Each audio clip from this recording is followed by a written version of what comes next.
Madalas kung sino pa ang mahal mo ay hindi ka mahal. Kung maaari mo nga lang gawin na mahalin ka ng mahal mo, siguro ay wala nang masasaktan pa pagdating sa pag-ibig. Ano nga ba ang pakiramdam ng isang tao na umaasa na mamahalin din siya pabalik ng taong matagal na niyang iniibig? Sapat na ba ang pagkakaroon ng mabuting puso para ikaw ay mahalin? Kaya nga bang turuan ng puso na mahalin ng tao kung kaibigan lamang ang tingin niya rito? Dear Papa Dudut, ang sabi nila kakambal daw ng pag-ibig ang sakit. Hindi ka raw maaaring magmahal nang hindi ka nasasaktan. Hindi ka raw totoong magmamahal kung hindi ka makakaranas ng pighati ng puso. Itago mo na lamang ako sa pangalan na Clyde, 30 years old at isa kong kitchen staff sa isang cruise ship. Ang kwento ko ay tungkol sa aking first love na si Cherry. Bata pa lamang ay magkakilala na kami ni Cherry. Lumaki kami sa isang lugar at magkapitbahay pa.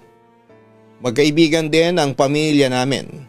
Yung tipong nagbibigayan ng ulam kung may nilutong masarap. Sakto lamang ang buhay na meron kami, Papa Dudut. Hindi mayaman, hindi rin mahirap. Tatlo kaming magkakapatid at puro kami lalaki. Habang sina Cherry ay dalawa lang sila ng kuya niya. Noon pa man ay magkalaro na kami ni Cherry. Kung minsan nga ay ayos lang. Kahit kaming dalawa lamang at wala ng ibang kasaling bata. Dahil sa same age kami, ay sabay din kaming nag-aaral. Palagi kaming naging magkaklase noong elementary. Noong high school ay ganon din. Noong mga bata pa kami ay hindi ko napapansin ang ganda ni Cherry. Pero nang tumungtong kami sa high school at nasaksihan ko kung gaano karaming lalaki ang umaaligid at nagpapapansin sa kanya ay unti-unti ko nang nakita ang ganda niya, Papa Dudut. Hanggang sa isa na ako sa mga lalaking humahanga sa kanya. Simple lang kasi ang ganda ni Cherry. Yung hindi nakakasawa, yung habang tinititigan mo siya nang matagal ay mas lalo siyang gumaganda sa paningin. Nagdag pa ang pagiging masayahin niya. Mas lalo siyang gumaganda kapag ngumingiti siya. Hindi ko sinasabi kay Cherry na may crush na ako sa kanya, Papa Dudut. Nahihiya ako. Baka kasi magalit o pagtawanan niya ako kasi magkaibigan kaming dalawa. Kaya sa tuwing may nagbibigay sa kanya ng love letter at ipinababasa niya sa akin ay lihim akong nagsiselos. Palaging sinasabi sa akin ni Cherry na wala siyang balak na magkaroon ng boyfriend habang nag-aaral pa siya at natuwa ako. Ibig sabihin ay wala akong dapat na ikatakot na magkakaroon ako ng kaagaw sa puso niya. Doon pa man ay hilig ko ng pagluluto. Kapag nagluluto ang tatay ko na mas magaling magluto kesa sa nanay ko ay palagi ko siyang pinapanood. Kaya after kong mag-high school ay kumuha ko ng culinary course kung saan ay nakakuha ko ng bachelor's degree. Habang si Cherry ay nursing naman. Doon na kami palaging nagkakasama dahil magkaibang school ang aming pinapasukan. Nalungkot ako, pero yun kasi ang realidad hanggang sa nasanay na ako. Kapag wala naman kaming pasok ay nakakapagkita pa rin kami. Minsan ay pinupuntahan ko siya sa bahay nila. At kung minsan ay si Cherry naman ang nagpupunta sa amin. Lumalabas din kami kapag may free time, Papa Dudut. Nagpupunta kami sa mall, kumakain sa labas o kaya ay simpleng nagkwekwentuhan lang tungkol sa mga nangyayari sa buhay namin. Siguro may girlfriend ka na, Clyde. Hoy, wala tayong sekretuhan. Baka nakakalimutan mo, tura ni Cherry nang minsan kami nagkwekwentuhan sa labas ng bahay. Manligaw nga. Hindi ko kaya. Paano naman ako magkakaroon ng girlfriend? Sagot ko. Bakit kasi ayaw mo manligaw? Hindi ka naman pangit. Gumagwapo ka nga ngayon eh. Mabait ka naman. Ang sabi pa ni Cherry. Ako gwapo. Huwag kang magbiro. Natatawa kong sambit. Mahina lang ang self-confidence mo.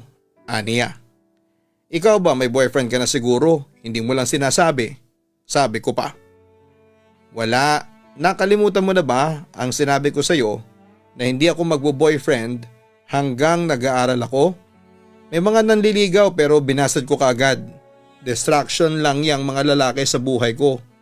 Saka nandyan ka naman. Parang may boyfriend na rin ako.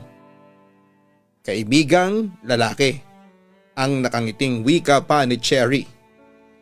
Hindi ko alam kung magiging masaya o malungkot ako sa sinabi na yon ni Cherry, Papa Dudut. Dapat ba akong maging masaya kasi wala siyang interes na mag-boyfriend o maging malungkot kasi sinampal niya sa mukha ko na kaibigan lang talaga ang tingin niya sa akin. Ang akala ko kasi dati ay simpleng crush lamang ang nararamdaman ko para kay Cherry. Akala ko ay mawawala rin yon kapag may nakita o nakilala akong babae na mas maganda sa kanya. Pero marami na akong nakilalang mas maganda kay Cherry pero siya pa rin ang gusto ko. Hanggang sa ang simpleng paghanga sa kanya ay mas yumabong pa at naramdaman kong mahal ko na siya. Dumating na ako sa point na gusto ko siyang ligawan at pinapangarap kong magiging kami na. Pero hanggang pangarap na lamang kasi nahihiya akong umamin sa kanya ng totoo kong nararamdaman. Natatakot ako na baka biglang mawala ang aming pagkakaibigan, Papa Dudut. Sa tuwing iniisip ng ibang tao na magkasintahan kami ni Cherry ay hindi ko maiwasan ang lihim na kiligin. Napapansin kasi ng ilang naming kapitbahay na madalas kaming magkasama at ang sabi nila ay baka raw kami ang magkatuluyan pagdating ng araw.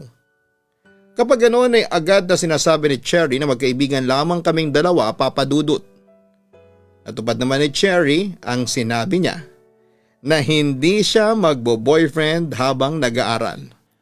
Nakatapos siya ng course niya at agad na naghanap ng trabaho. Natanggap siya bilang isang ward nurse sa isang private hospital sa lugar namin. Ako naman ay nagtatrabaho na rin ng time na yon sa isang hotel. Tuwing sahod ay lumalabas kami ni Cherry. Masaya kami na kumikita na kami ng sarili naming pera at nakabibili na kami ng mga bagay na gusto namin nang hindi na kailangang humingi sa mga magulang namin. Ang saya palang magkaroon ng work, no? Kahit nakakapagod, at least may kapalit na pera. Masayang sabi ni Cherry habang nagdi-dinner kami sa isang restaurant. Kaya nga sulit ang pagod. Pero sana makasampa na ako ng barko. Dream ko kasi talaga ang magtrabaho sa isang cruise ship. Nag-iipon lang ako ng experience sa pagtatrabaho sa kitchen, ang sabi ko. For sure matutupad yan at sana naman kapag nasa barko ka na ay magkaroon ka na ng jowa, turan pa ni Cherry. Hindi na ako nagsalita pa, Papa Dudut. Kung alam lang sana ni Cherry na wala akong ibang nais na maging girlfriend kundi siya. Aaminin ko na torpe ako, Papa Dudut. Bukod sa takot akong umamin sa kanya ay nahihiya rin akong gawin yon. Kahit nga ang pagpapalipad hangin ay hindi ko na magawa kay Cherry, Papa Dudut. Oo nga pala, tapos ka na mag-aral at may trabaho ka na. Wala ka pa rin bang balak na magkaroon ng boyfriend? Tanong ko kay Cherry. Hindi naman binabalak ang pagkakaroon ng jowa, Clyde.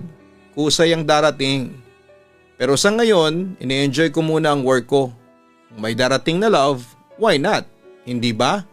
Sagot pa ni Cherry. Sa naging sagot ni Cherry ay kinabahan ako, Papa Dudut. Ibig sabihin kasi meron talagang possibility na magkakaroon na siya ng boyfriend anytime kasi ready na siya. Palagi kong sinasabi sa sarili ko na dapat ay mag-take na ako ng risk. Ilang beses kong pinapractice sa harapan ng salamin kung papaano ako magtatapat sa kanya. Ilang sulat na rin ang ginawa ko kung saan laman ang confession ko ng pagmamahal ko sa kanya. Pero lahat ng salita at sulat na yon ay hindi ko kayang iparating kay Cherry. Sobrang mahina kasi talaga ang loob ko. Hanggang sa dumating na ako sa point na sinabi ko sa aking sarili na kailangan ko nang sabihin kay Cherry ang totoo kong nararamdaman sa kanya. Malay ko ba kung gusto niya rin ako tapos naghihintayan lamang kami. Kung ganoon ay baka tumanda kami na magkaibigan forever. Ayaw ko namang mangyari yon, Papa Dudut. Kaya naman inipon ko ang mga sulat ko para sa kanya. Pumunta ako sa bahay nila at hinanap siya. Desidido na akong ibigay ang mga sulat na yon kay Cherry. Ang sabi ng nanay ni Cherry ay nasa trabaho pa si Cherry at mamayang gabi pa ang dating nito. Ang ginawa ko ay tumambay ako sa labas ng aming bahay. Nakaupo roon at matyaga akong naghihintay kay Cherry. Maya-maya ay isang motor ang huminto sa tapat ng bahay ni na Cherry. Nakita ko si Cherry na sakay ng motor na yon at nakaangkas siya sa isang lalaki. Nag-usap sila ng sandali pero hindi ko narinig ang pinag-usapan nila. Pero nakita ko ang laki ng ngiti ni Cherry habang kausap niya yung lalaki. May naramdaman akong selos ng time na yon, Papa Dudut. Nang umalis na ang lalaki at papasok na si Cherry sa bahay nila ay tumayo na ako para pumasok sa aming bahay. Pero bigla akong nakita ni Cherry. "Clyde, nandiyan ka pala, anong ginagawa mo dyan sa labas?" Nakangiti niyang tanong. "Wala, nagpapahangin lang. Papasok na rin ako," ang sabi ko. "Ganun ba? Akala ko inihintay mong dumaan ang crush mo."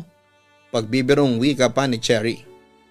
Gusto ko sanang tanungin sa kanya kung sino yung naghatid sa kanya na lalaki pero hindi ko na tinuloy pa. Baka kasi masaktan lamang ako kapag sinabi niya na boyfriend niya yon. Hindi ko na rin tinuloy pa ang pagbibigay ng mga sulat ko kay Cherry. Kung boyfriend na kasi yon ni Cherry ay wala nang silbi kung malalaman niya na mahal ko siya nang higit pa sa isang kaibigan. Walang nakakaalam na nasasaktan ako ng panahon na yon kahit pa ang aking pamilya. Magdamag ako nag-iisip ng tungkol sa amin ni Cherry. Napansin ko rin noon na halos araw-arawin na inihahatid si Cherry ng lalaking nakamotor. Kaya naisip ko na may something talaga sa kanilang dalawa. May mga pagkakataon din na kapag alam kong walang pasok si Cherry at inaaya ko siyang lumabas ay tumatanggi na siya. May lakad na raw siya pero hindi naman niya sinasabi sa akin kung saan at sino ang kasama niya.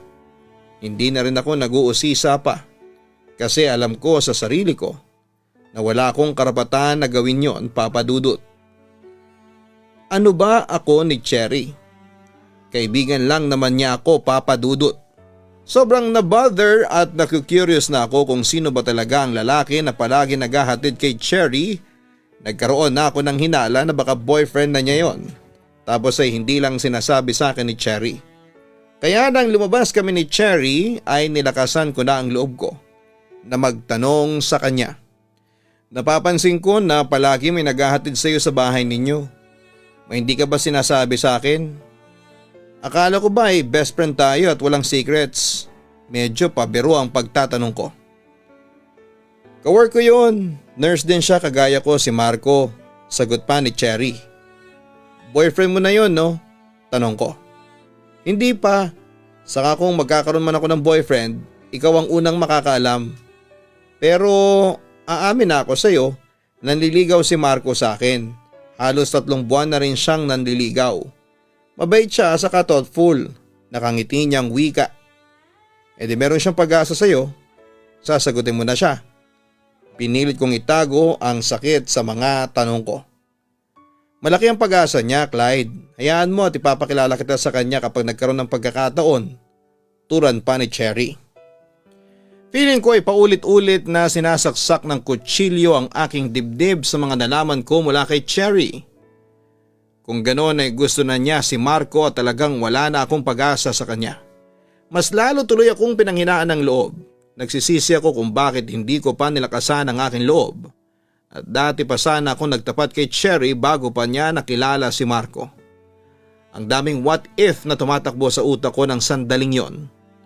Kung pwede nga lang sanang ibalik ang panahon ay umamin na sana ako kay Cherry o kaya ipinigilan ko na lamang ang pagkakahulog ko sa kanya. Para hindi na ako nasasaktan ng time na yon, Papa Dudut. Dumating na nga ang araw na aking kinakatakutan. Excited na pupunta si Cherry sa bahay namin at doon ay sinabi niya sa akin na sinagot na niya si Marco. Inasahan ko na yon pero grabe pa rin ang sakit. Sabi pa ni Cherry ay gusto niya na makilala ko si Marco kaya nang ihatid siya ni Marco sa bahay nila ay pinalabas niya ako ng bahay. Ipinakilala ko ni Cherry kay Marco bilang best friend niya. Noon pa man pala ay naikakwento na ako ni Cherry sa boyfriend niya Kaya kahit papaano ay may ideya na si Marco kung sino ako. Nakita ko naman na masaya si Cherry kay Marco kaya ang sabi ko sa sarili ko ay okay na yon. Ang importante naman ay ang kasiyahan ng best friend ko. Basta wag lang sanang sasaktan at lolokohin ni Marco si Cherry dahil ako ang makakalaban niya. Ganon pa man ay hindi ko pa rin matanggap ang lahat, Papa Dudut. Hindi pa rin nabawasan ang pagmamahal ko kay Cherry sa kabila ng pagkakaroon niya ng boyfriend. Ang ginawa ko ay pinagpatuloy ko ang pagmamahal ko sa kanya ng palihim. Kapag magkasama kami ay kaibigan pa rin ang pinapakita ko sa kanya. Kahit deep inside ay nasasaktan ako na hanggang magkaibigan lang kaming dalawa. Simula nang magkaroon ng boyfriend si Cherry ay palagi na niyang bukang bibig si Marco sa tuwing nagkikita kami. Alam mo ba, Clyde? Sobra akong humahanga kay Marco. Biruin mo, pinag-aral niya ang sarili niya at independent siya. Grabe, bihira na ang ganong lalaki sa ngayon. Yung iba kasi, kapag wala nang kakayahan na mag-aral ay tumatambay na lang, sabi pa ni Cherry. Cherry, pwede bang ibang topic na lang ang pag-usapan natin? Napapansin ko kasi na siya na lang ang palagi nating topic tuwing nagkikita tayo. Hindi ko na napigilan na sabihin yon. Sorry, bakit? Nauumay ka na ba sa mga kwento ko tungkol kay Marco? Tanong pa ni Cherry. Hindi naman sa ganun. Siya kasi ang palagi nating pinag-uusapan. Alam ko naman na perfect boyfriend siya para sa'yo. Malamig kong sabi. Nagsiselos ka ba? Uy, nagsiselos siya. Tukso niya. Hindi ah. Bakit naman ako magsiselos kay Marco? Kinakabahan kong tanong. Baka kasi nakakalata na si Cherry na may gusto ako sa kanya. Kasi meron ka ng kaagaw sa oras ng best friend mo. Pero wag kang mag-alala kasi kahit may boyfriend na ako, ay hindi ko naman kakalimutan na meron akong best friend. Bago ko siya nakilala, ang sabi pa ni Cherry. Best friend na naman. Alam ko na walang masama sa pagiging best friend, pero kung mahal mo, ang kaibigan mo ay masakit yon, Papa Dudut. Dahil na rin sa nagkaroon na ng boyfriend si Cherry ay pinilit kong ibaling sa iba ang aking atensyon.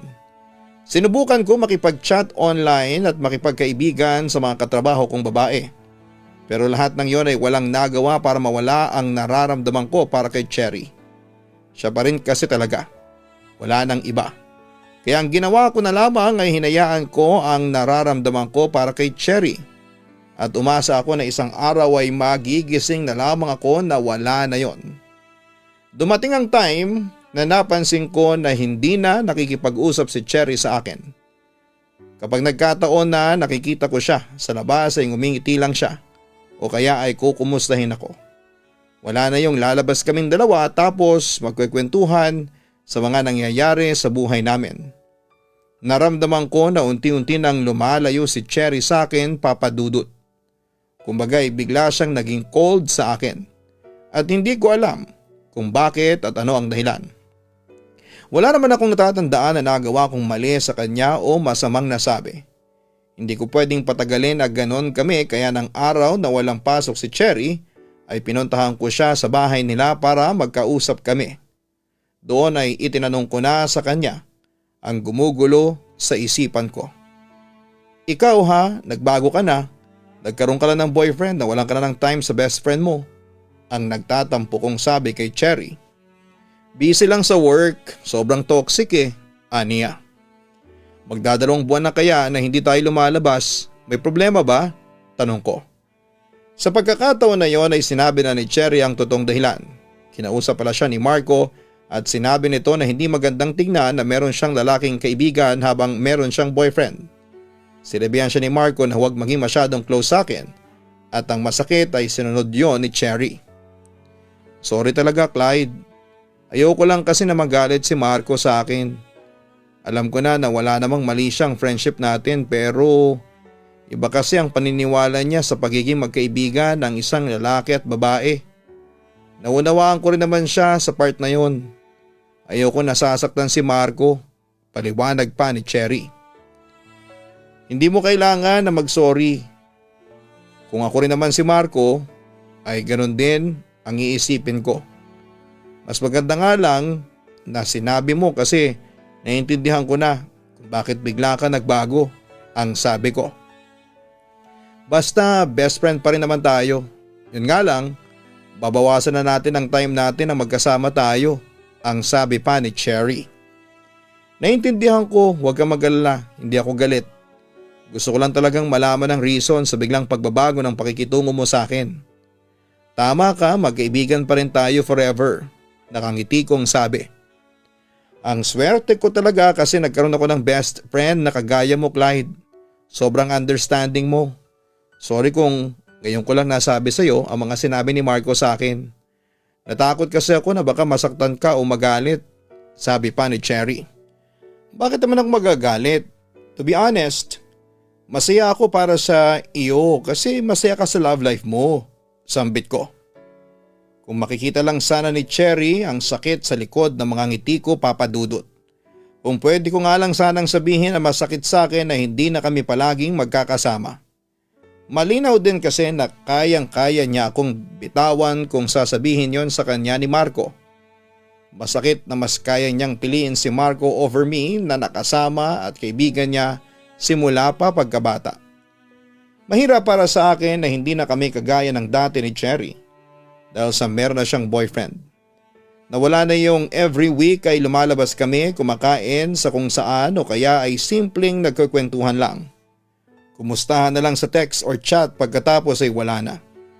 Inisip ko ng time na yon kung namimiss rin kaya ako ni Cherry kagaya ng pagkamiss ko sa kanya. Naisip niya rin kaya ako everyday kagaya ng pag-iisip ko sa kanya araw-araw. Sa tuwing nakikita ko ang mga bagong upload na pictures ni Cherry sa social media kasama ni Marco ay hindi ko maiwasan na magselos at mainggit. Siguro kung umamin lang sana ako sa kanya noon ay ako ang siguro'y nasa pwesto ni Marco. Ako sana ang kasama niyang mag-date at mag-celebrate ng kanilang monthsary. Ang laki talaga ng panghihinayang ko, papadudot. Pakiramdam ko ay wala talaga akong pag-asa kay Cherry dahil nakita ko kung gaano siya kasaya kay Marco sa ngayon. Sinubukan ko pa rin na makipag-date sa ibang babae pero hindi ako nagtatagumpay. Naalisin ang nararamdaman ko para kay Cherry. Ang nangyayari lang ay naikukumpara ko lamang ang ilang babae na nakakadate ko sa aking best friend. Doon ko rin nalaman na hindi naman pala talaga ako torpe. Kay Cherry lang ako ganon dahil siguro sa totoo ko siyang mahal. Hanggang sa itinigil ko na ang pagpilit na mawala ang love ko para kay Cherry. Itinigil ko na ang paggamit ng ibang babae para lang makapag-move on. Naisip ko na maling paraan yon at mas maganda na i-feel ko ang pain hanggang sa mawala na yon ng tuluyan. Ngunit paano nga ba ako makaka-move on kay Cherry kung ayaw ng aking puso, papadudot? Paano yun mangyayari? Kung araw-araw akong nakikita sa social media ang sweet pictures nila ni Marco. Minsan nga ay gusto ko na lamang i-block si Cherry sa social media pero hindi ko naman yon pwedeng gawin kasi magtataka ang best friend ko. Hindi ko rin kasi alam sa sarili ko kung bakit mas gusto kong tinotorture ang sarili ko at sige pa rin ako sa pag-check ng social media account ni Cherry para malaman kung meron ba silang bagong picture ni Marco o kung saan sila nagpunta para mag-date. May mga pagkakataon din na hinihiling ko na sana ay mag-break din sila ni Marco. At kapag nangyari yon ay hindi na talaga ako magdadalawang isip na umamin kay Cherry. Napansin na rin ng pamilya ko na hindi na kami masyadong nagkikita at nag-uusap pa ni Cherry. Isang araw habang nanonood ako ng TV kasama ang nanay ko ay tinanong niya ako tungkol sa bagay na yon. Mag-away ba kayo ni Cherry? Tanong ni nanay sa akin. Hindi po. Bakit yun naman po yan naisip? Tanong ko rin. Hindi ko na kasi kayo nakikitang nag-uusap na magkaibigan. Hindi ka na nagpupunta sa kanila at ganun din si Cherry dito. Turan pa ni nanay. Busy lang po kasi kami sa kanya-kanya naming trabaho. Saka may boyfriend na po si Cherry. Pinagbawalan siya ng boyfriend niya na makipagkita palagi sa akin. Malungkot kong wika. Aba, grabe naman pala ang boyfriend na yun ni Cherry. Hindi ba niya alam na bago pa niya makilala si Cherry magkaibigan na kayong dalawa? Masyado naman siyang malisyoso. Best friend lang naman kayo ni Cherry. Dapat maintindihan niya yon. May halong inis na wika pa ni nanay. Hayaan niyo na lang po, bilang lalaki rin ako, kahit papaano ay naiintindihan ko ang boyfriend ni Cherry. Iniiwasan lang siguro niya na magselos at baka pagsimulan pa yun ang away nila, paliwanag ko. Ewan ko Clyde, hindi ko gusto ang paraan ng pag-iisip ng boyfriend na yun ni Cherry, sambit pa ni mama. Sa totoo lang, kagaya ako ng opinyon ng nanay ko, Papa Dudut. Hindi ko maunawaan kay Marco kung bakit kailangan niyang pagbawalan si Cherry na makipag-usap sa akin gayong alam niya na best friend ako ni Cherry.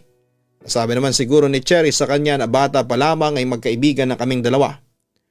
Ako kasi kung magkakaroon ako ng girlfriend na merong kaibigang lalaki, hindi ko papaiwasin, lalo na at wala naman akong nakikita na ginagawa nilang mali, Papa Dudut.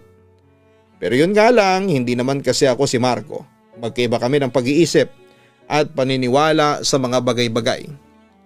Isang araw ay nagulat ako nang pumunta sa bahay si Cherry. Ilang buwan na kasi kaming hindi nakikita at nagkaka-text ng time na yon, kaya talagang nagulat ako, Papa Dudut. Kahit nakangiti si Cherry, nakita ko na malungkot siya sa pamamagitan ng kanyang mga mata. Sa tagal ba naman naming magkaibigan ay imposibleng hindi ko alam kung totoo siyang masaya o hindi. Sinabi ni Cherry na baka pwede mag-usap kami sa kwarto ko para merong privacy. Biniro ko pa siya na baka magalit ang boyfriend niya kasi makikipag-usap siya sa akin pero tinawanan lamang niya ako. Pagpasok namin sa kwarto ko ay nagulat ako nang biglang umiyak si Cherry.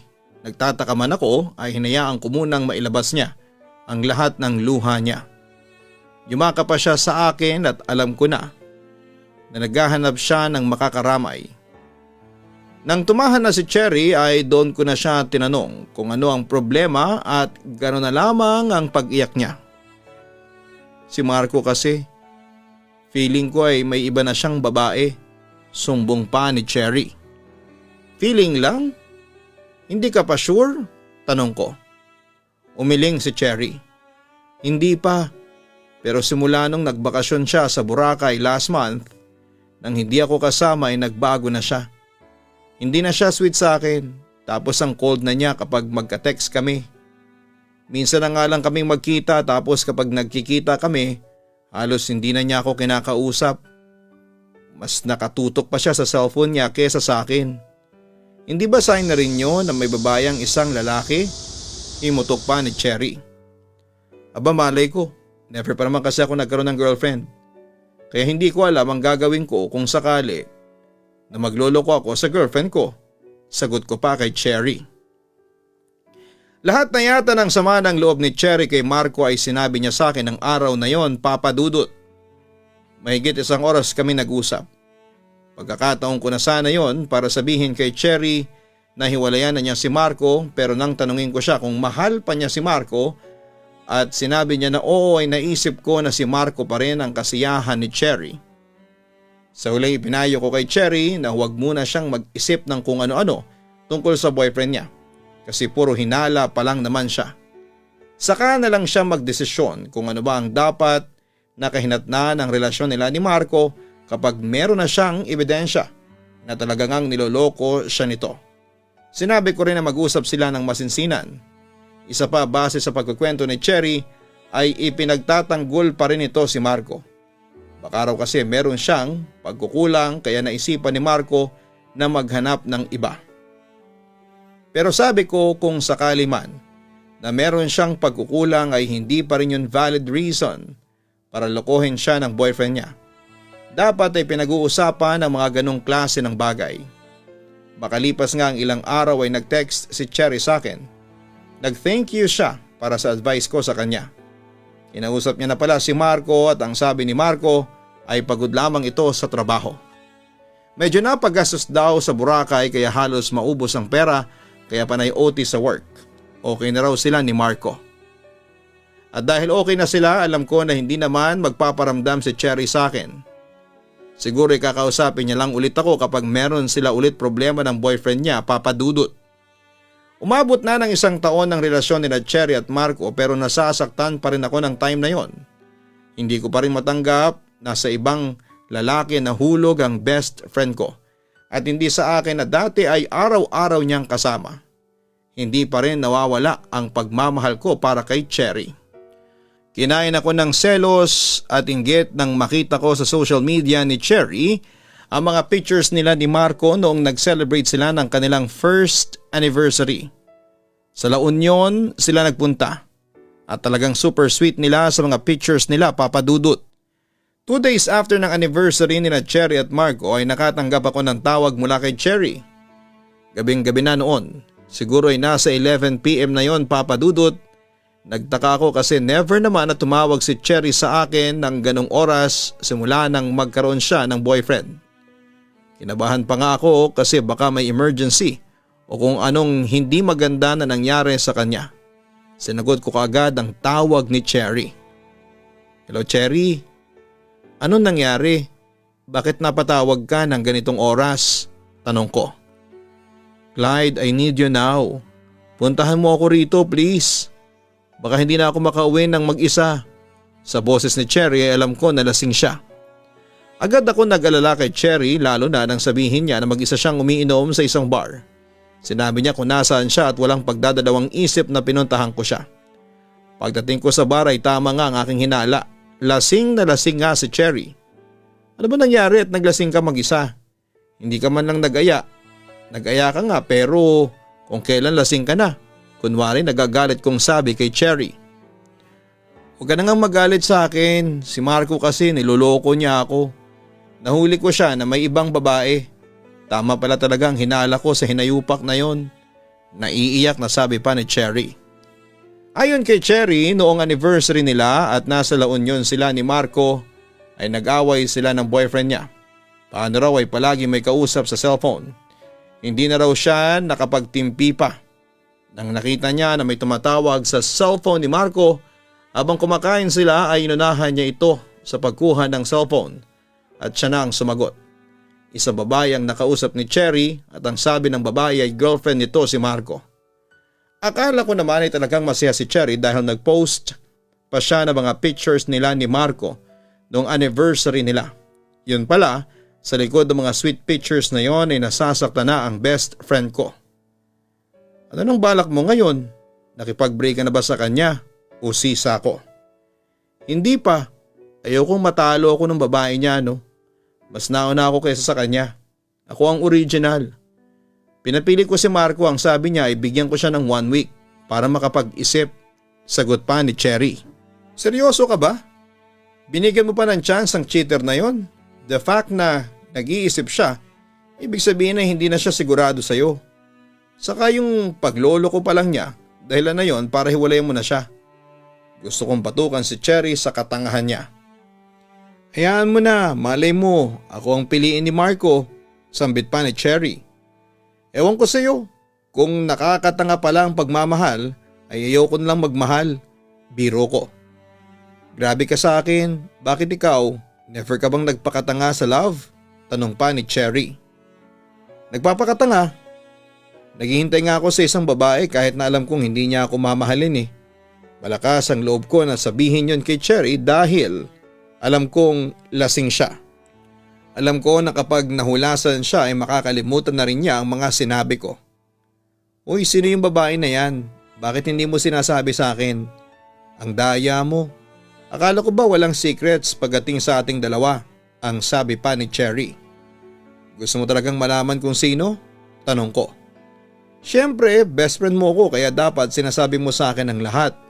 Turan pa niya. Ikaw, Cherry. Ikaw ang babaeng tinutukoy ko. Matapat kong sagot. Tinawanan ako ni Cherry, sabay-sabing, baliw ka? Ang galing mo talaga mag-joke. Sino nga kasi? Hindi ako titigil hanggang hindi mo sinasabi, pamimilit pa niya. Ikaw nga, bakit ba ayaw mong maniwala? Seryoso kong wika. Baliw ka, Clyde. Hindi tayo talo, no? Naku, bahala ka na nga. Kung ayaw mo sabihin kung sino yung babae na yon, sabi pa ni Cherry, sabay inom ng alak. Hindi na ako nagsalita pa. Uminom ako ng kaunti at hinayaan ko si Cherry na magpakalango sa alak dahil alam ko na kailangan niya yon ng oras na yon. Nalungkot din ako kasi umamin na nga ako sa kanya pero iniisip niya na nagbibiro ako. Siguro nga hindi maniniwala si Cherry na may gusto ako sa kanya kasi alam niya na magkaibigan kami. Ganoon na nga lang siguro ako sa kanya, isang best friend na takbuhan niya sa tuwing kailangan niya ng makakausap. Nang malapit ng maghating gabi ay inaya ko na si Cherry na umuwi. Alam ko na may pasok pa siya kinabukasan at hindi ko rin siya maintindihan kung bakit hindi pa siya sa weekend nagpakalasing.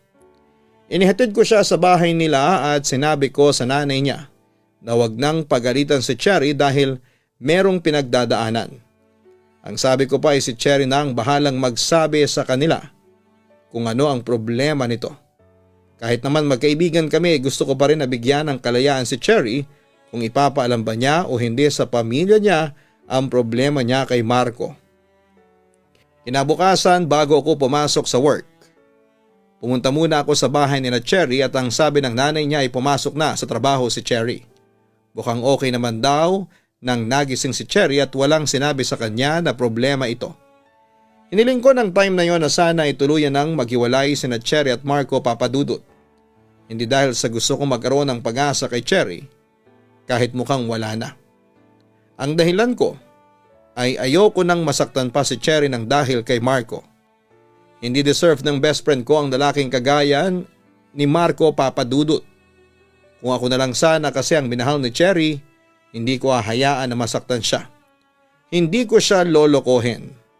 Kaya lang hindi naman kasi ako ang mahal niya.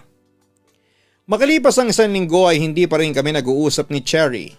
Medyo kabado ko kasi baka naalala niya yung mga pinagsasabi ko noong lasing siya. Pero na magpunta siya sa bahay namin ay wala naman siyang nabanggit sa mga sinabi ko kaya na-realize ko na wala nga siyang naalala sa mga sinabi ko noong lasing siya, Papadudot. Umiyak lamang siya ng umiyak at sinabi niya na nakipag-break na sa kanya itong si Marco at mas pinili raw nito yung babae kesa sa kanya. Lihim ako natuwa kasi nag-break na sila. Nakakita ako ng kaunting pag-asa pero alam ko na hindi pa yun ang tamang oras para sabihin ko kay Cherry ang feelings ko para sa kanya. Dahil nasa stage pa siya nang nasasaktan siya. Hindi ko kayang samantalahin ang nararamdaman niya para i-push kung ano man ang nararamdaman ko para sa kanya. Saka na lang ako aamin sa kanya kapag nakita ko na nakapag-move on na siya. Nahintay ko nga siya ng napakatagal na taon. Yun pa kaya. Dahil wala na sila ni Marco ay bumalik na kami ni Cherry sa dati. Kapag gusto niya ng kausap ay palagi akong available. Kapag gusto niyang umiyak ay nasa tabi niya ako para meron siyang karamay. Ipinakita ko kay Cherry na through ups and downs ay hindi ako mawawala kahit kaibigan lang ang turing niya sa akin. 1 taon pa ang lumipas, nakita ko na hindi nabuk ang bibig ni Cherry si Marco. Tinanong ko Papadudot kung nakapag-move on na siya kay Marco at ang sagot niya ay oo. Wala na raw siyang sakit na nararamdaman kahit pa nakikita niya si Marco sa ospital. Hindi na raw kagaya ng dati na nasasaktan siya kapag nakikita niya ang lalaking yon. Sinabi ko sa aking sarili na yun na ang tamang time na hinihintay ko para aminin kay Cherry ang nararamdaman ko para sa kanya.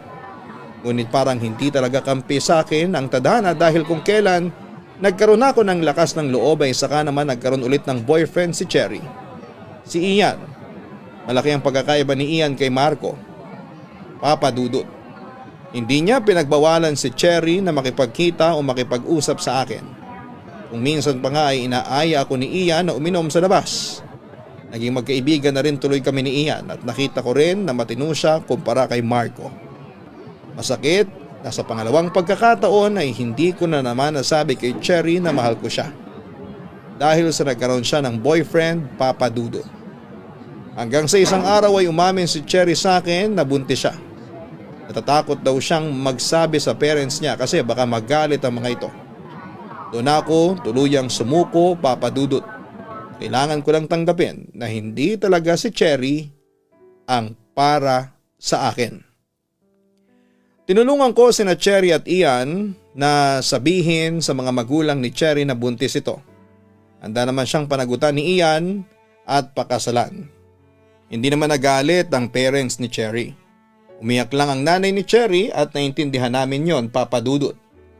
Bago pa tuluyang lumaki ang tiyan ni Cherry ay nagpakasal na sila ni Ian. Siyempre ako ang best man. Habang naglalakad si Cherry papunta kay Ian sa simbahan ay hindi ko napigilan ang sarili ko na umiyak. Inakala ng lahat na luha yon ng kasiyahan. Pero hindi nila alam na luha yon ng kabiguan. Kabiguan sa pag-ibig dahil kailangan ko na talagang tanggapin na hanggang kaibigan lang ako para kay Cherry. Ngayon ay nanganak na si Cherry, Papa Dudut, saksi ako kung gaano siya kamahal ni Ian at yun na lang ang ginawa kong pampalubag loob. Na napunta sa tamang lalaki ang kaibigan ko at sana habang buhay silang maging masaya at malagpasan nila ang lahat ng pagsubok na kanilang kaharapin. Wala na rin akong balak na aminin pa kay Cherry ang totoo kong feelings para sa kanya. Para saan pa, hindi ba? Huli na ang lahat. Ang gusto ko na lang mangyari ay ang mawala na ng tuluyan ang nararamdaman ko sa aking best friend. Sa ngayon ay magfo-focus muna ako sa aking sarili at naniniwala ako na may inilaan na babae ang Diyos para sa akin. Nagmamahal, Clyde. Tunay na mahirap mahulog sa isang kaibigan. May risk na mawala ang iniingatan ninyong pagkakaibigan sa sandali na aminin mo sa kanya ang iyong nararamdaman. Pero maaari rin na maging pabor sa iyo ito, ang resulta ng iyong gagawin na pag-amin. Ngunit hindi mo malalaman ang resulta kung hindi ka magte-take ng risk. Habang buhay kang mabubuhay sa napakaraming what if. Isang katapangan ang umamin ka sa taong mahal mo. Ngunit isa ring katapangan ang pagtanggap sa iyong pagkatalo. Kung alam mo na wala na talagang pag-asa, mas makakabuti na sumuko ka na lamang. Isa pa ang pagkakaibigan ay isang napakagandang biyaya mula sa ating Diyos. Bihira na ngayon ang makatagpo ng isang tunay na kaibigan. At kapag natanggap mo na, ang lahat ay unti-unting ipapakita sa iyo ng tadhana kung bakit hindi kayo nagkatuluyan ng taong mahal mo. Makikita mo ang dahilan pagdating ng tamang panahon. Tawagin mo na lamang ako sa pangalang Guada. 33 years old, isang may bahay at negosyante. Napasulat ako sa inyo dahil sa pagnanais ko na ibahagi ang aking kwento sa lahat ng mga tagapakinig ng Papa Dudut Stories. Sa puntong ito, aaminin ko sa inyo na nung nabubuhay pa ang aking magulang ay isa akong spoiled brat. Dahil sa ako nga ang kaisa-isa nilang anak ay sunod ako sa layaw. Dahil sa karangyang tinatamasa ko noon ay naging easy-go-lucky akong tao.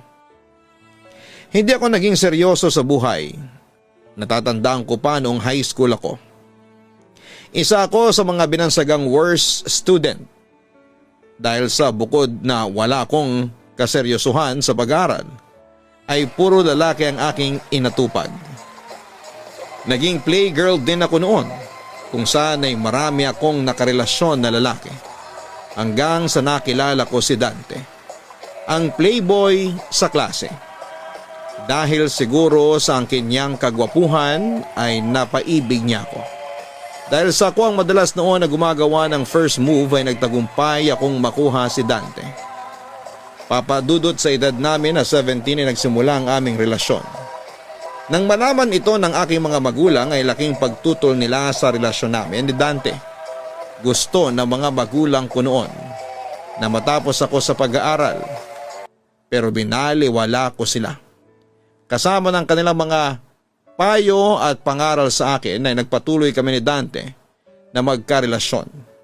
Doon ay nagsimulang masira ang aking pag-aaral at nalulong sa alak. Hanggang sa puntong dumating ang isang mabigat na problema. Nabuntis ako ni Dante. Dahil doon ay tumigil ako sa aking pag-aaral. Ngunit isang trahedya ang dumating sa buhay ko. Namatay sa aksidente ang mga magulang ko. Hindi man lang nalaman ng mga ito na nagdadalang tao ako. Sa kabilang banda naman ay tinakwil si Dante ng kanyang mga magulang. Kaya pinasa namin ni Dante ang problema. Papadudot nag-live-in kami ni Dante kahit pawang mga minor de edad pa kami. Nanirahan kami sa maliit na kwarto at namuhay kami na parang mag-asawa. Ngunit sunod-sunod ang mga mabibigat na mga pagsubok ang dumating sa buhay namin.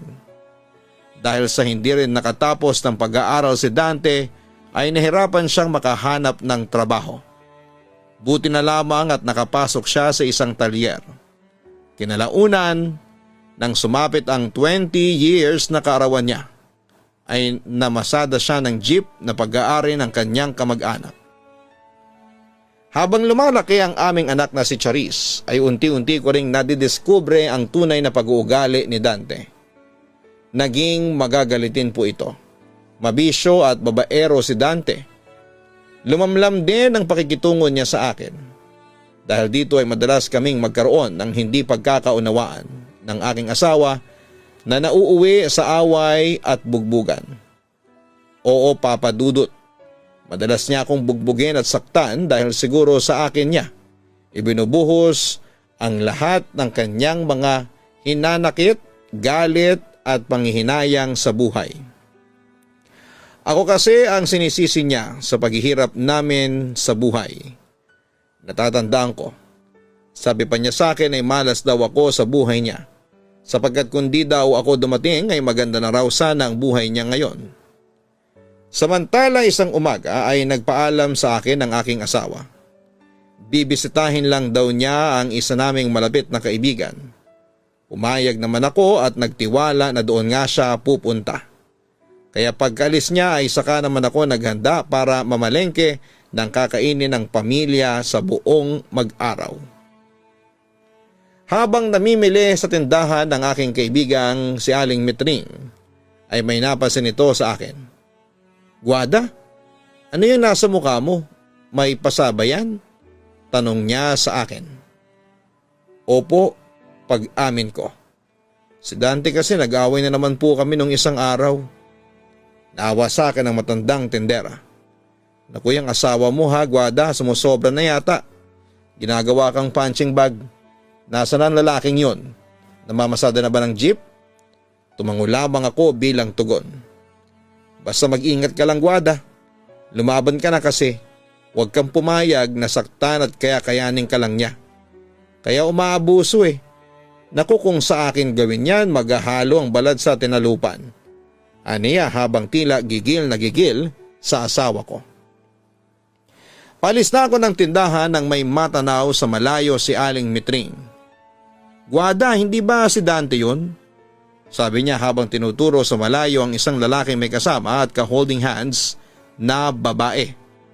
Nanlumo ako sa aking nakita. "Opo, si Dante nga po yun," sagot ko sa aking kaibigan. "Naku, Guada, may kabit ang asawa mo. Gumawa ka na ng aksyon. Pag hinayaan mo yung Dante niya na gawin ng gusto niya, magkakaproblema ka sa bandang huli." Babala sa akin ni Aling Mitring bago ako umalis. Papadudot, masakit sa akin na makitang nagtataksil si Dante sa akin. Pero tiniis ko yun alang-alang sa anak namin. Inaamin ko na naging tanga ako dahil wala akong ginawang anumang aksyon para pigilan si Dante sa kanyang ginagawa sa akin. Naunahan na rin kasi ako ng takot na baka bugbugin niya ako o hindi kaya ipatayin ako kapag kumontra pa ako sa kanya. Kaya hindi ko na inakala na aabot sa mas matinding problema ang ginagawa kong pagsasawalang kibo sa mga pagtataksil na ginagawa ni Dante sa akin. Hanggang sa isang araw ay nagulat na lamang ako nang umuwi si Dante kasama ang kanyang babae. "Bakit nandito ang babaeng yan?" tanong ko sa aking asawa. Pero sa halip na sagutin ang aking katanungan ay iniba niya ang topic. "Mamaya na natin yan pag-usapan. Anong hinanda mong ulam?" "Sino yung babaeng yan, Dante?" Galit na ako noon. "Bakit ang kulit mo, okay? Sige, siya si Lily. At saka anak ko ang dinadala niya. 6 na buwan na siyang buntis." Sagot sa akin ng aking magaling na asawa. "Dito na siya titira kasama natin." Dagdag pa niya. "Hindi ako papayag." Pagtutol ko. Sa gusto ko bahay ko naman to kaya wala kang pakialam sa desisyon ko. Asawa mo ko kaya may pakialam ako. Paalisin mo ang babaeng yan ngayon na. Halos nag-aapoy na ako sa galit ng mga oras na yon. Ngunit inunahan na ako ni Dante. Lumapit siya sa akin sabay sa bunot sa aking mahabang buhok.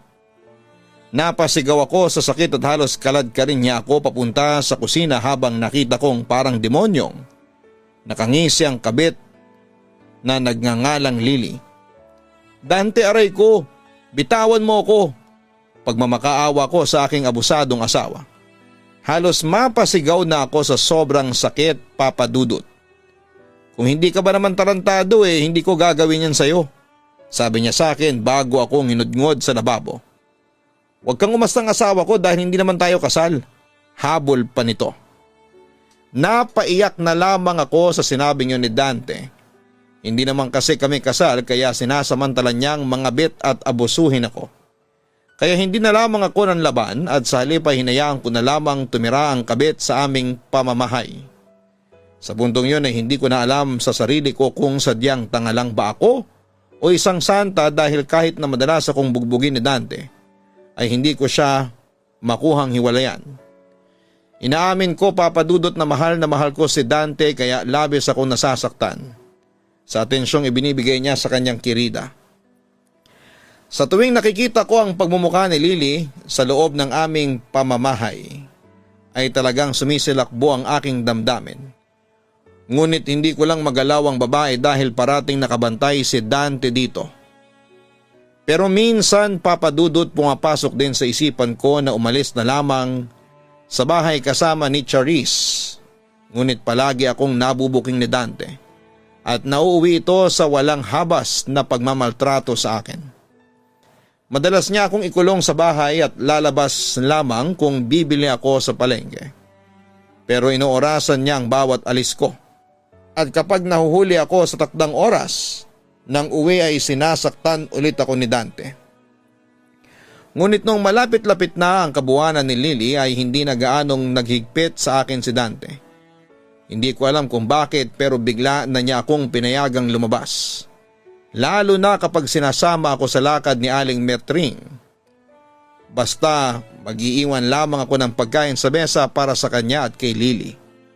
Kahit na gulat sa biglang pagbabago ng isip ni Dante ay pinagpapasalamat ko rin yon sa Diyos. Sapagkat nababawasan ang galit na kinikimkim ko sa tuwing makikita ko ang pagmumukha ng kanyang kirida. Madalas akong isama ni Aling Metring kasama ng kanyang mga kaibigan sa kanilang mga lakad.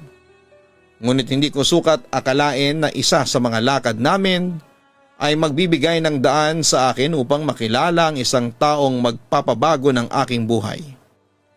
Minsan naman kasi ay kailangan mong ialog-alog ang katawan mo para maging healthy ang iyong body. Look at my body, di ba healthy na healthy? Biro pa sa akin ni Aling Metring nang isama niya ako sa isang party ng isa pa naming kaibigan. Gawi kasi ng mga kaibigan ko na mag-ballroom dance at hindi sila nangihinayang na mag-hire ng mga DI o yung dancing instructors. At dahil sa first time kong dumalo at hindi naman ako marunong sumayaw kaya kabado talaga ako noong gabing yon.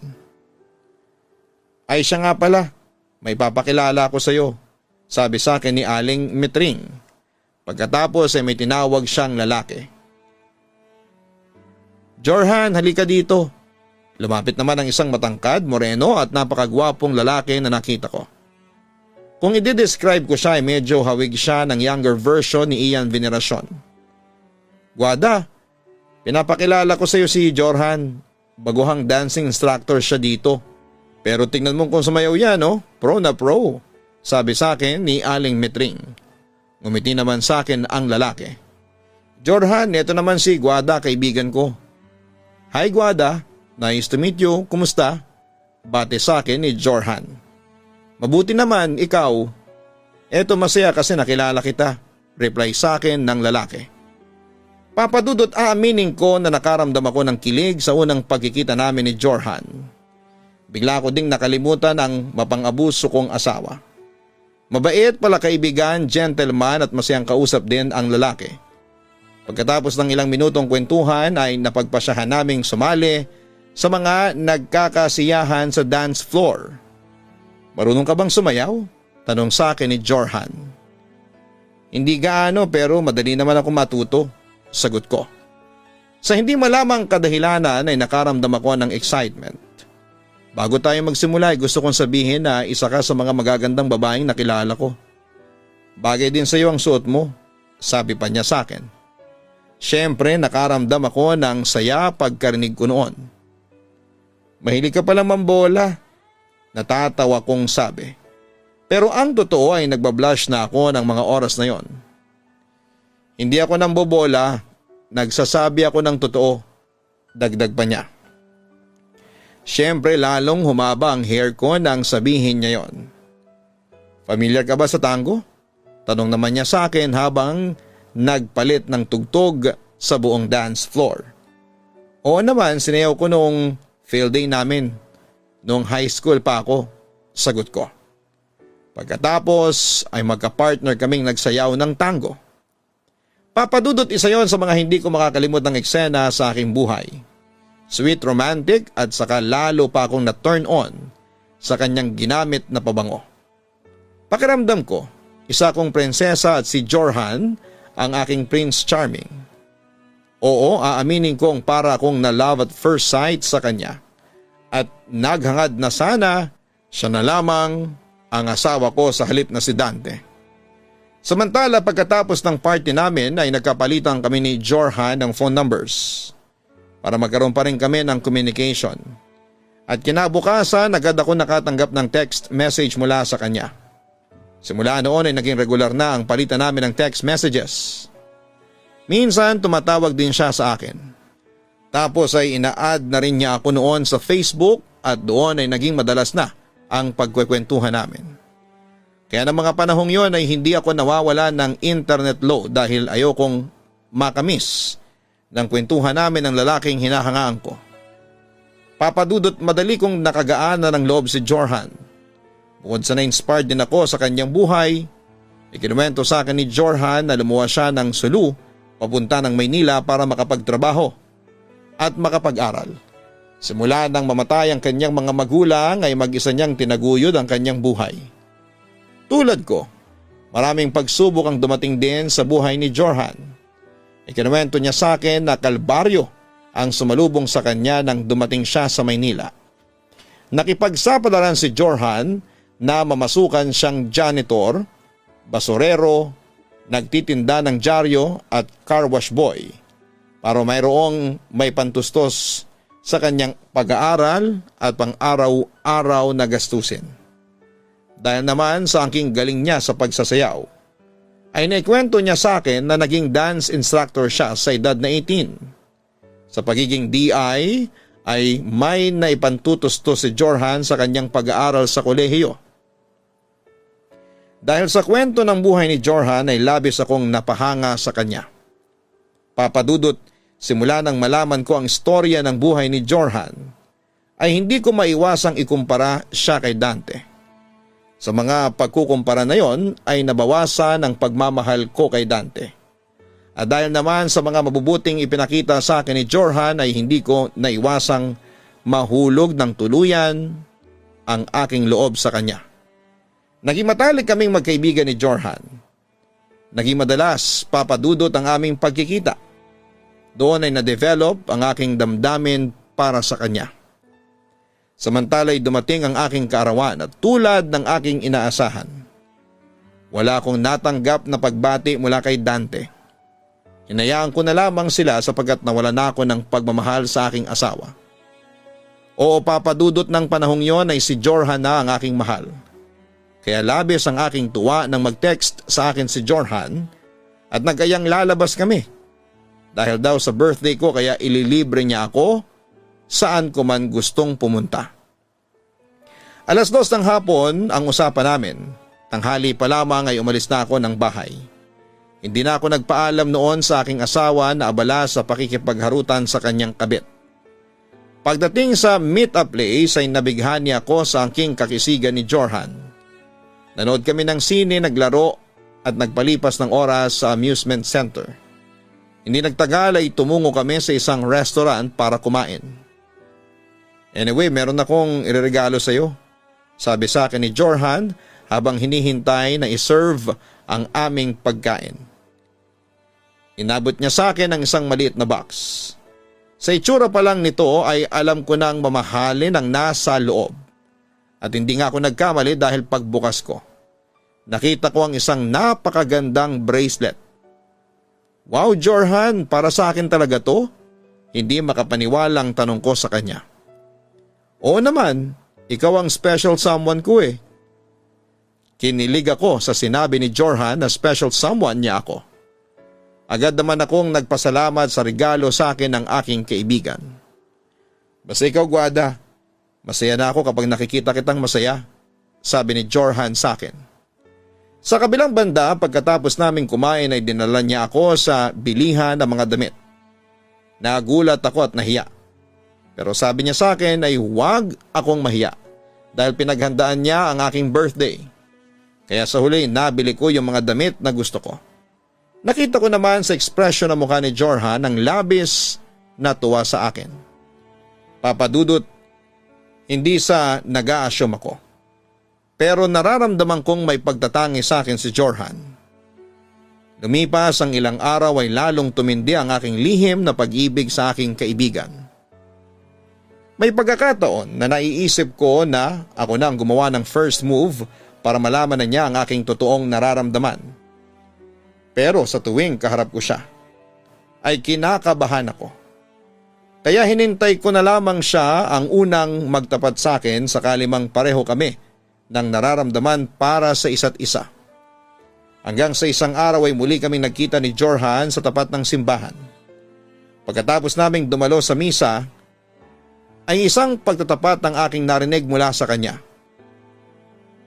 May sasabihin ako sa iyo, Guada. Mahal kita. Pag-amin niya sa akin. Siyempre nagulat ako. Hindi makapaniwala noong una pero nag-sink in din sa utak ko kinalaunan. Talaga? Mahal mo ko? Oo. Maniwala ka. Sana ganun din ang nararamdaman mo para sa akin. Sagot pa ni Jorhan. Hindi ko noon namalaya na tumutulo na pala ang luha sa mga mata ko dahil sa sobrang kasiyahan. Guada, I love you. With all my heart. Lahat ng pagmamahal na hindi kayang punuin ni Dante, ako ang magbibigay. Simula nang magkita tayo, I knew I found the girl of my dreams. The first dance, our first encounter was unforgettable. Simula noon ay palagi na kitang iniisip. Hindi kumpleto ang araw ko hanggat hindi kita nasisilayan. Ninakaw mo ang puso ko, Guada. And I'm glad you are the one who stole it. Sabi pa ni Jorhan sa akin. Dahil dito ay nagpasya na rin akong aminin sa kanya ang katotohanan. Mahal na mahal din kita, Jorhan. Pagkatapos noon ay isang halik ang aming pinagsaluhan. Simula noon, papadudot, ay nagkaroon na kami ng relasyon ni Jorhan ngunit patago. Dahil na rin sa pagiging seloso ni Dante kahit na siya ay lantarang nagtataksil sa akin. Pero minabuti ko munang isekreto ang lahat dahil naroon pa rin kasi ang takot na sa oras na malaman ni Dante ang tungkol sa relasyon namin ay baka ikulong na ako ng tuluyan sa bahay ng aking asa-asawahan. Sa kabilang banda naman, inunti-unti ko na ang pag-iimpake ng aming mga gamit ni Charisse para pag dumating na ang panahon na kailangan na naming umalis sa bahay ni Dante ay madali kaming makakaalis. Samantala lumipas ang ilang araw ay nakapansin ako ng kakaiba sa ikinikilos ni Dante. Bigla siyang naging sweet sa akin at paminsan-minsan ay inaaya niya akong magsiping kami. Pero tumatanggi na ako sa kanya dahil alam ko na kaya lamang niya nagawa yon dahil malapit ng mga anak ang kabit niya at hindi na niya yon magalaw.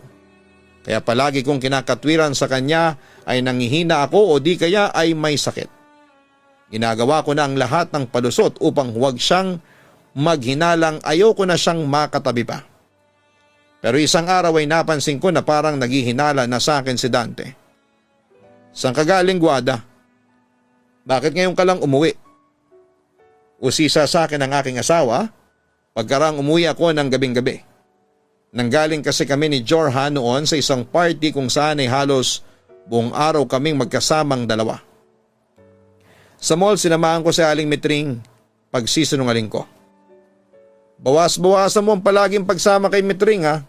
Kilala yan dito napakawala. Baka binubugaw ka na niyan sa ibang lalaki. Wika pa ni Dante. Maya-maya ay hindi ko napansin na nakatingin na pala siya sa suot kong bracelet. At sinong may bigay sa'yo ng bracelet na yan? Tanong pa niya sa akin. Heto, si Aling Mitring. Ito yung binayad niya sa pagsama ko sa kanya. Muli kong pagsisinungaling sa aking asawa. Ngunit mukhang hindi naniwala si Dante sa aking sinabi. Talaga ha? Para hindi na mag-usisa pa si Dante ay nagpasya na lamang akong pumunta sa kwarto para magpahinga na. Ngunit hindi ko napansin na sinundan pala niya ako sa aking kwarto at biglang hinawakan at pinaghalikan. Siyempre agad akong umiwas at tinulak ko siya palayo sa akin.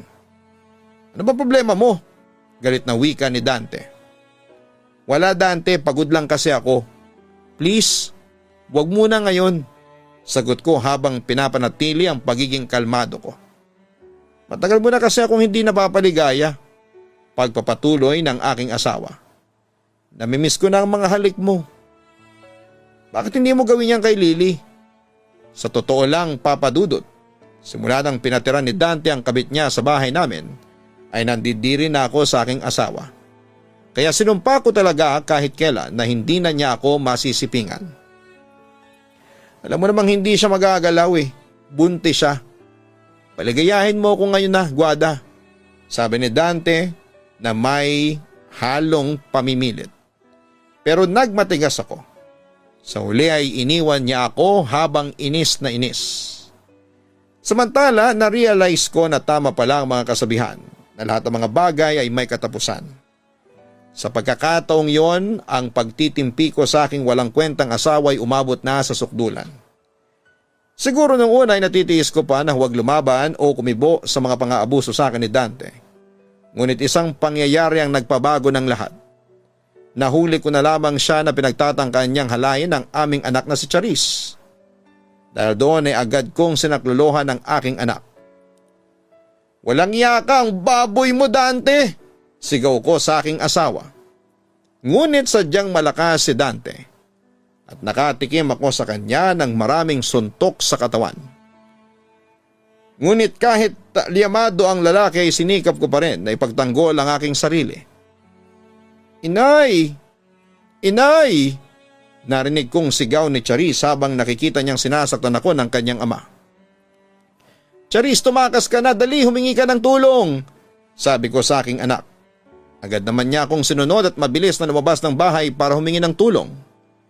Hayop ka Dante, pati anak mo gusto mong abusuhin? Anong klase kang tao ang sama mo? Abot langit ang galit ko sa kanya ng mga oras na yon. Salot kasi kayong dalawa sa buhay ko, katwiran pa ni Dante.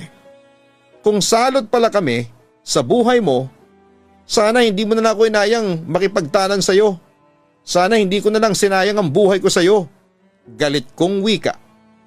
Sa totoo lang, ikaw pa Dante ang lumalabas sa salot sa buhay namin ni Charis. Lumayas kayo sa pamamahay ko, sabi sa akin ni Dante. Oo, lalayas na kami ni Charis dito. Katunayan, matagal na naming pinagpaplanuhan na iwanan ka.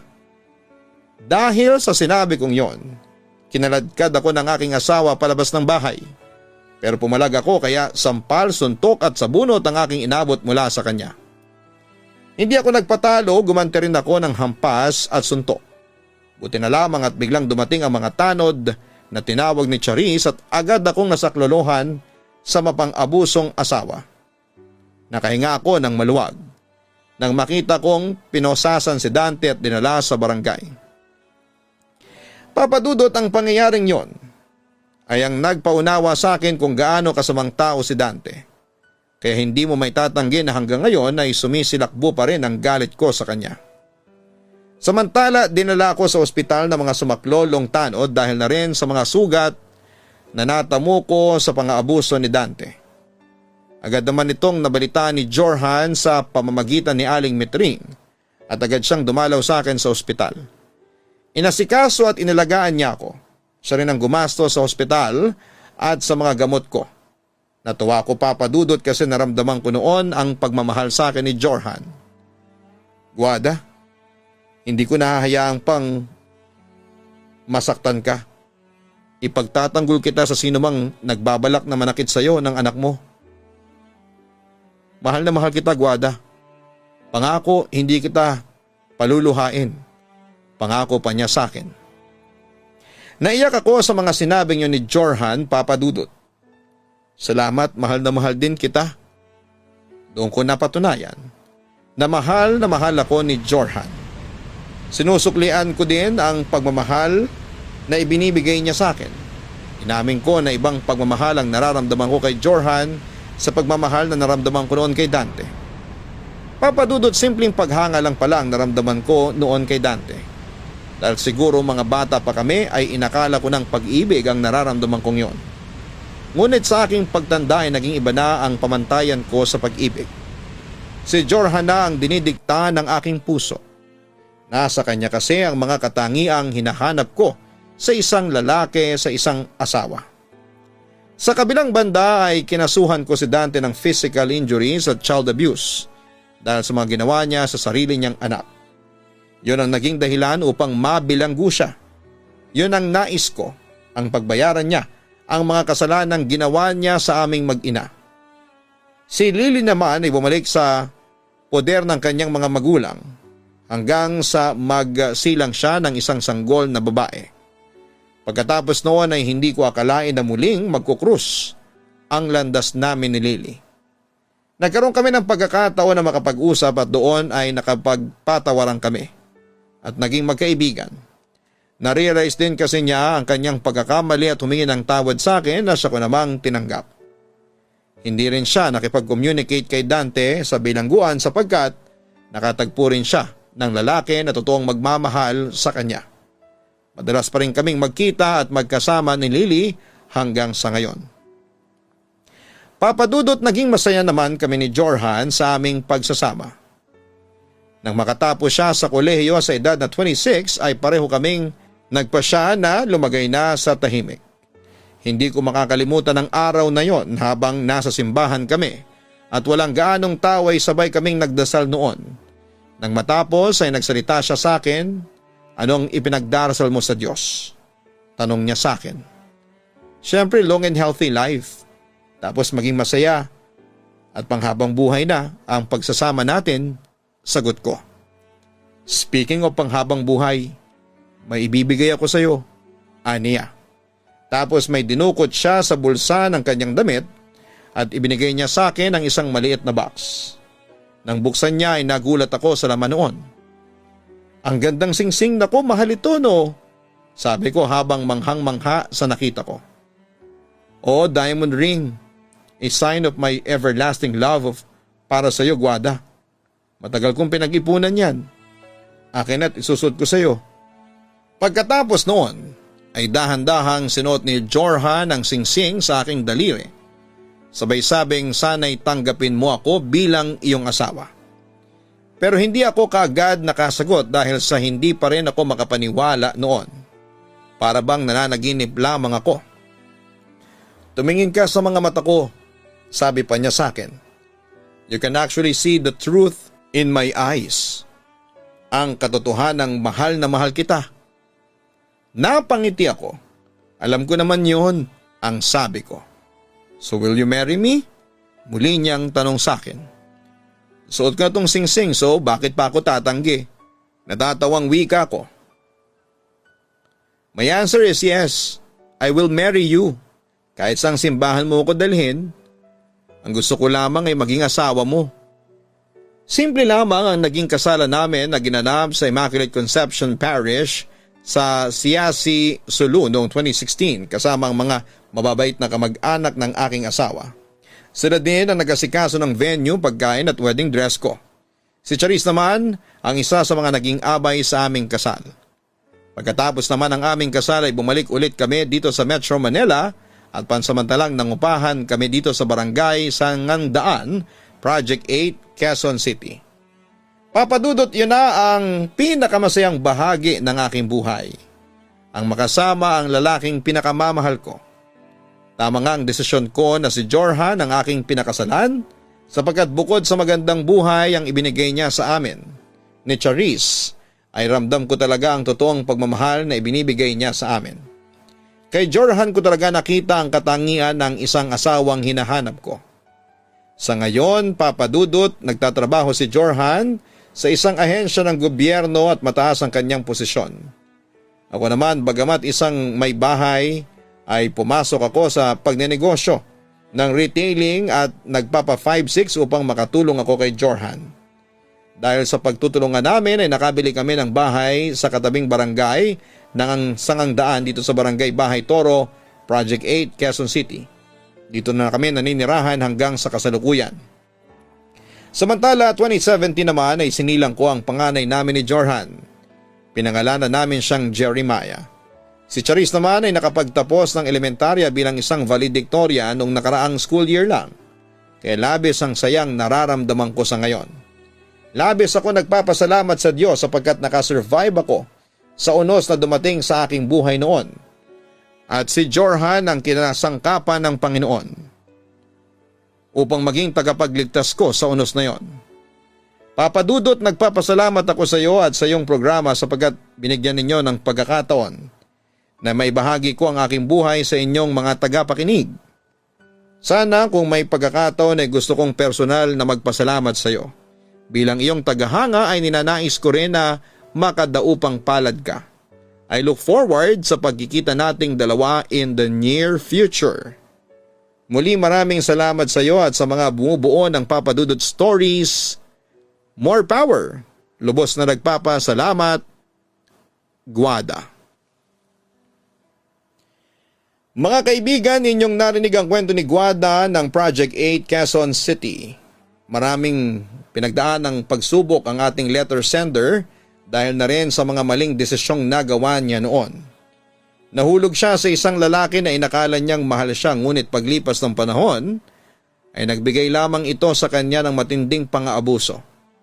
Nakakalungkot lalo na noong dalhin pa ni Dante ang kabit sa kanilang bahay para doon manirahan kasama ni Guada. Dito, ipinakita ni Dante na wala siyang respeto sa kanyang kinakasama.